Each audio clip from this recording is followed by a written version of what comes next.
Today is training number 273, closing more prospects. Some people have people that are kind of on the fence, they're on the line deciding, should I join or should I just keep thinking about it? What we're going to be talking about today is how to get them off the fence, to get them to join and to actually thrive, not just survive inside this company. So I'm going to do a share screen and we're going to go ahead and get right into this. And thank you as always for joining. On a weekly basis, I do this each and every Tuesday to give you guys an opportunity to be able to grow your organization. So this is some tips that I have on how to actually close more prospects. So I've set a lot up, whether it's watching a video, attending a webinar, going to a live event, or just talking to me in person. And these are a few tips I want to give to you guys. Number one is make sure that you yourself are sure.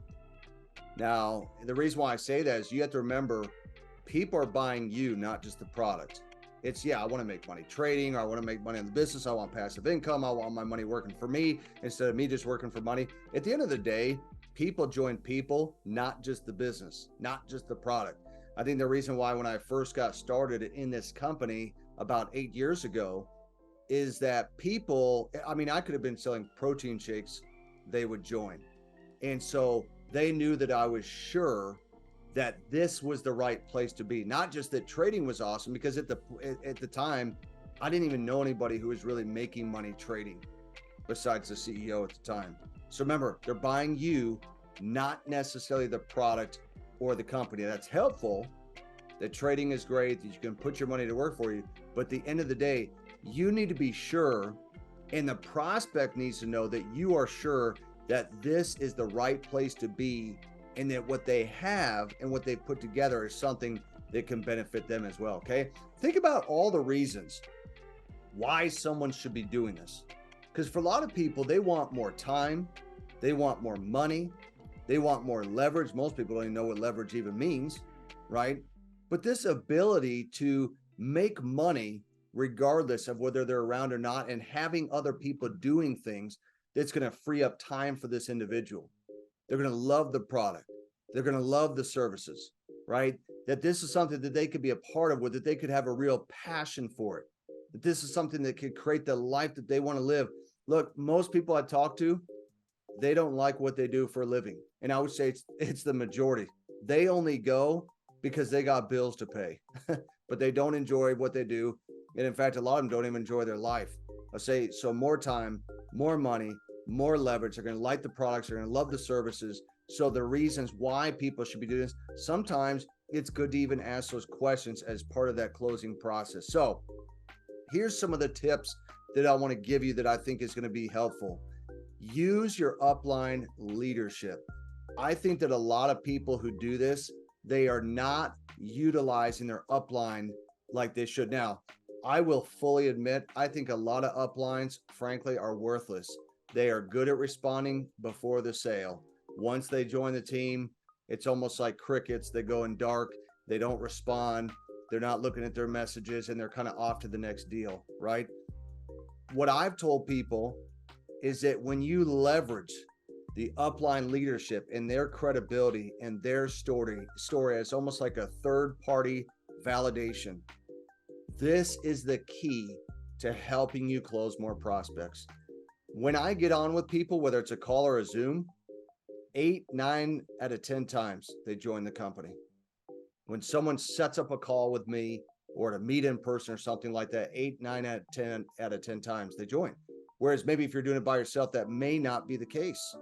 And so you need that leverage. And it's in essence, like I were to hire Matt Rosa, it's like he works not just for me, but he works with me.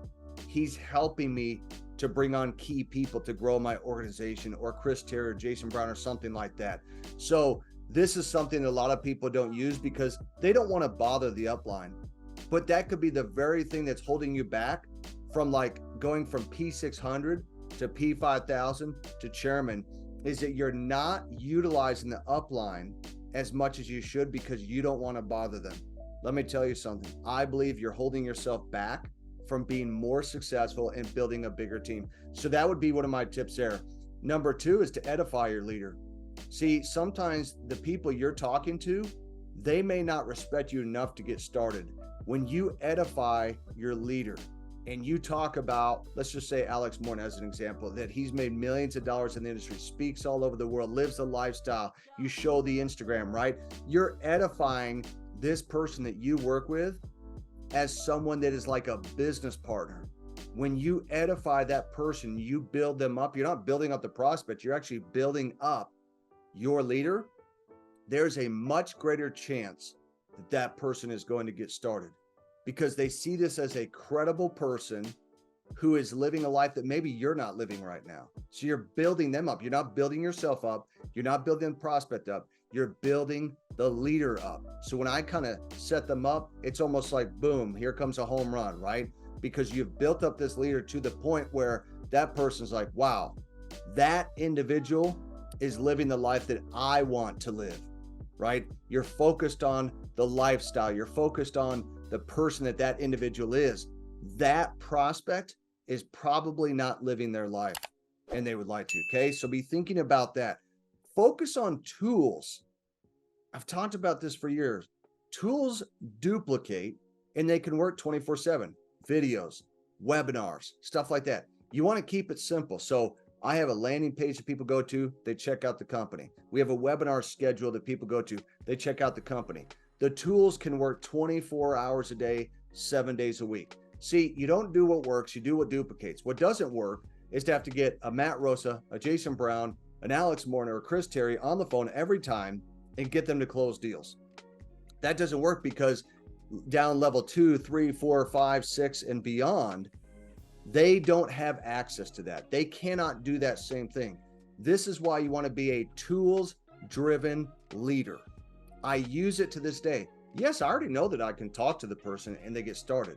But if I'm teaching my people to do the same, that they got to talk like me, close like me, train like me, inspire like me, then probably it's going to stop. It's going to get to a point where it can't grow enough, fast enough, where there's no system in place where people can really duplicate the process and build an organization. Okay. And the last tip I want to give you guys is to become a student of the company. I talked about this morning on Go Live, that you are always learning every day, always a student, right? It's almost like the shirt, always a student, whether it's about trading, whether it's about network marketing, whether it's about leadership, personal development, goals, whatever it is. I'm always learning, always growing, never peaking, keeping my mind sharp. I was listening to John C. Maxwell about 2 weeks ago on YouTube, and I was like, man, this guy's like 80 years old and he is still growing. He just wrote, I believe it's his 87th book, 87 books, pretty much a book for every year that he's been alive. Pretty incredible.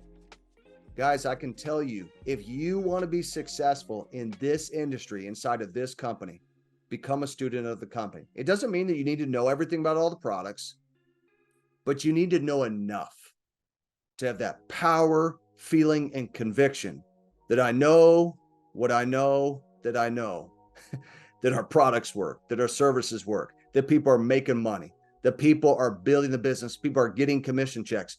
This is why you want to become a student. It's not to know all the stuff so that you can share it all. It's so that you have that you yourself have the conviction that this is the right place to be, that what we are offering has real world value, that it is a fair price for people to get started. Sometimes people are involved in this. They really don't believe in what we're doing. They really don't believe in what they're promoting. And therefore, the people can hear it in your voice. They can see it in your countenance. You don't really believe. When people talk to me, they believe, they can see my countenance. I believe that trading works. I know trading. I know our compensation plan works. I know how big this company has become over the years. If someone decides that this is not for them, I'm actually kind of surprised. Maybe I need to go back and do the presentation over again, because maybe they did not hear something. That is how confident that I am in I Am Mastery Academy. I am a student of the company. I understand how the products and services work. I understand our compensation plan. In my sleep, I can tell you the details of how the compensation plan works. I have lived it. I've experienced it. I have lived and used our products and services. I know that they can benefit you. I know they can benefit the prospects. And our goal And our obligation is to share that with the world. So guys, one of the best things that you can do when you think about this process of closing other people is you are leading people to the sale. You don't have to hard close them because it's not typical sales. This is sponsorship. So now you're actually like working with people. So you don't want to hard close people. You lead people to that. And one of the greatest ways that you can do that is use the tools and use the upline. Leverage the success of other people on the team to help you bring on more people. Don't do it by yourself. You don't need to do this by yourself. Use other people along with tools in the system to help you get more people started. I promise you, if you do that and you kind of take the ego down and say, look, I'm going to humble myself. I'm going to use my upline leadership more to help me grow a team. I can be the first person to raise my hand and say, hey, let me help you. I can help you grow. Get people to have questions. Get people that are on the fence. Put them in front of me. Let me answer some of those questions that are kind of lingering and holding them back from getting started. Does trading work? Am I going to blow my account? How many hours a day is this going to take me? I don't know if this can work for me. I built a team before. I don't know if I can do it again. You know, all those kinds of questions and concerns people have, put them on a call. Let's set it up and let the upline leadership help you to grow an organization. Guys, that is my training for today. Hopefully you got some value. So put value inside that chat, and we look forward to seeing you on our next session next Tuesday. Hope you guys have a fantastic week, and we'll talk soon.